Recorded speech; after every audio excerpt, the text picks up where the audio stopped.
details continue to emerge surrounding the Maryland man accused of killing a healthcare CEO. Tonight, police say they have two pieces of evidence connecting 26-year-old Luigi Mangione to Brian Thompson's murder.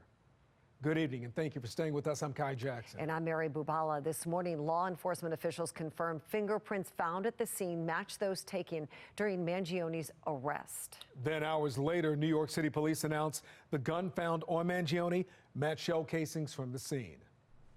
Fox 45's Mackenzie Frost has been tracking these developments. She joins us live from the newsroom with the latest. Mackenzie? Yeah, Kai and Mary. So we know that when police apprehended Luigi Mangione, they say that he was found with written admissions of the crime. Now we're seeing reports of this manifesto published online, and it's raising even more questions. The photos of Luigi Mangione after he was arrested have taken over the internet. And so have details about the prep school valedictorian turned Ivy League graduate, including his reported manifesto slamming the healthcare industry. Independent reporter Ken Klippenstein publishing the details.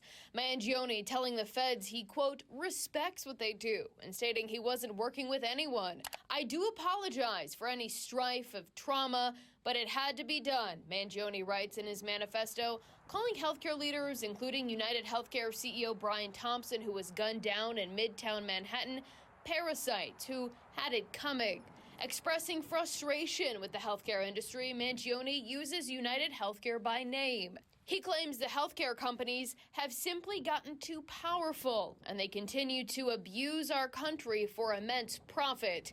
Eerily ending his note with, it is not an issue of awareness at this point, but clearly power games at play. Evidently, I am the first to face it with such brutal honesty. He's railing about the healthcare industry. Law enforcement analyst John Miller telling CNN it raises questions about Mangione's intentions. Which is interesting because it is written in the plural where we have a single murder, which raises some questions as to were there other intended victims or was he intended to strike again?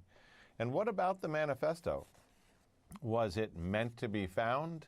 Was it something he was going to send in to either law enforcement or the media? The manifesto referencing a spiral notebook, and we know the criminal complaint from New York indicates Mangione had written admissions about the crime.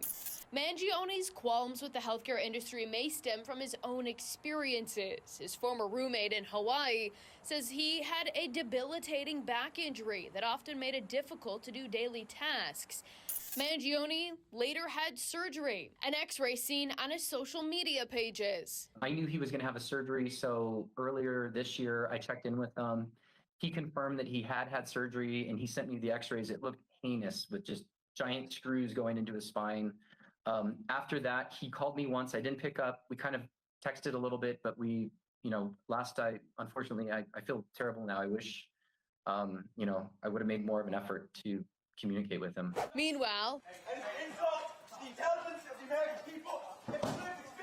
Mangione yelling on his way into his extradition hearing Tuesday, where his attorney, Thomas Dickey, says the judge denied bail, and they're fighting Mangione's extradition to New York. I've seen zero evidence at this point. We're going to take one step at a time. It's a long process. While Dickey claimed Tuesday he has yet to see evidence tying his client to the murder of Thompson, new reporting suggests Mangione's fingerprints match those recovered at the crime scene.